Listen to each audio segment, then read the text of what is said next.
Allô, aujourd'hui je te présente la deuxième partie de ma murale qui est à l'intérieur de mon atelier, mais qui pourra être une murale extérieure éventuellement. Voici la première partie que j'ai commencé avec un perroquet et là j'avais le goût de faire un flamant rose, mais différemment de ce qu'on a l'habitude de voir. Donc voici la palette de couleurs pour les couleurs fluo et des couleurs non fluo comme le rouge. Je me suis amusée à remplir l'esquisse que j'avais d'abord faite. Ça prend un peu de patience parce que c'est pas comme une toile régulière, là, c'est plein de petits trous. Donc, ça prend un peu plus de minutie qu'une toile standard pour étaler la peinture puis arriver à faire l'effet qu'on veut dessus. Donc, voici étape par étape là, le flamant rose en question avec les effets de lumière, puis les jeux de contraste que je voulais pour la peinture Blacklight pour avoir un effet de plume. Je vais retravailler certaines zones, mais dans l'ensemble, je l'aime beaucoup. Donc voilà, il va me rester son œil et son bec à faire là, dans cette prise de vue-là. J'ai commencé aussi à faire le feuillage des palmiers, une première couche. Et voici l'évolution. J'ai complété les feuilles, les fleurs à côté du flamant rose. Et on voit que ça progresse tranquillement autour aussi, là, les feuilles de palmier. Ça commence à prendre un peu plus de couleur. Et là, si vous entendez des drôles de bruit en arrière, c'est mon chien ninja qui ronfle. J'ai décidé de prendre un bain de minuit à mon flamant rose. Donc, c'est comme s'il sortait de l'eau. Et comme par hasard, ça, c'était pas voulu, ma lune s'est mise à couler. J'avais de la peinture qui était un peu plus liquide. Puis en séchant, la peinture, elle a fui à travers la toile. Mais c'est pas grave, ça m'a donné une idée d'application. Donc, le palmier et la lune vont couler aussi comme si elles avaient pris un bain de minuit. Je vais faire des retouches de ce côté-là. Donc, voilà la vue d'ensemble avec les palmiers complétés pour la première couche. Là, le mur est en coin, fait que le palmier a l'air drôle, là, mais quand on le met à plat, il est correct. C'est simplement que dans mon atelier, ça a donné comme ça pour le coin du mur. Puis j'ai décidé de faire en bas, à gauche de la murale, un genre d'étang avec des nénuphars, parce que je voulais ramener une touche de rose de ce côté-là, je voulais ramener une touche de tropical. Donc j'ai fait comme si c'était l'arrivée d'une plage, puis qui se dirige jusqu'au flamant rose en bas de la toile.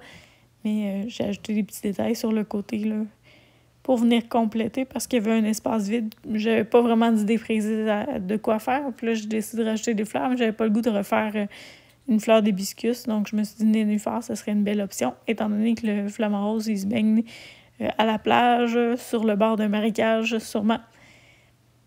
Donc, voilà pour l'avancement de la toile. Donc, je vais retravailler le feuillage puis le tronc des arbres, mais la première couche de base est faite. Revoici le flamand avec les jeux de lumière. Donc, j'ai un mélange de peinture fluo et non fluo. Je vais vous le remontrer de jour tantôt. Ça, c'est sous les Blacklight encore. Comme je dis, je vais retravailler les couleurs de tronc puis les détails. Donc, voilà où j'en suis rendue. Aujourd'hui, j'ai décidé de me simplifier la tâche et de défroisser un peu mes palmiers. Je les ai enlevés du coin, puis j'ai allongé la murale au complet. Je l'ai tendue pour que ce soit plus facile à peindre, puis aussi pour que ce soit plus facile de travailler mes palmiers. Et là, comme j'avais dit, j'ai décidé de faire descendre de l'eau du palmier, de la lune et du flamant rose, comme s'il y avait éclaboussé partout. Même si c'est impossible, c'est pas grave. Et j'ai ajouté des détails là, dans les arbres, dans le feuillage, dans les troncs. J'ai ajouté des lucioles dans le décor nocturne pour ajouter un petit détail le fun. C'est quelque chose que j'ai toujours trouvé fascinant quand on était petit à observer, les lucioles. Fait que j'en ai ajouté des deux côtés un petit peu partout pour avoir vraiment une ambiance d'été. Parce que pour nous, les lucioles ici, c'est synonyme du mois d'août, des grosses journées chaudes. Donc, c'est ce que ça m'inspirait.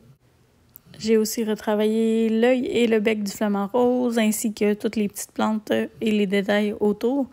Puis une fois que tout ça a été fait, je me suis arrêtée pour regarder la murale sous l'éclairage normal, sous l'éclairage Blacklight. Et j'ai décidé d'ajouter des projections fidèles à mes habitudes parce que j'aime ça. Je trouve que ça rajoute quelque chose de vivant dans le fond. Ça rajoute beaucoup de mouvement, du dynamisme, un côté festif. Donc voilà ce que ça donne après les projections de peinture. Avec l'éclairage de jour, ça fait une différence, mais c'est surtout sous les blacklights que ça change totalement la toile. Donc voilà, avec l'éclairage de nuit, l'éclairage blacklight, le fond noir s'anime, tous les détails fluo ressortent encore plus que de jour. Donc voilà, mission accomplie pour cette toile-là. Il va rester à refaire les bordures noires ou les œillets pour attacher la murale.